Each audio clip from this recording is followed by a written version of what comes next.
বাথরুমে ২ মিনিটের বেশি থাকলেই গুনতে হবে ১৬০০ টাকা জরিমানা। এমনই অদ্ভুত নিয়ম তৈরি করেছে চীনা একটি কোম্পানি। চীনা প্রতিষ্ঠানটি কর্মীদের জন্য যে কঠিন নিয়ম বেঁধে দিয়েছে তা মানা অনেকের জন্যই কষ্টসাধ্য ব্যাপার হয়ে দাঁড়িয়েছে।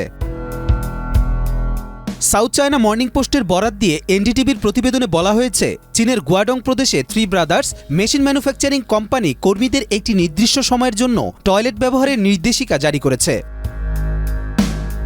এতে বলা হয়েছে ২ মিনিটের বেশি শৌচাগারে সময় কাটাতে পারবেন না কর্মীরা।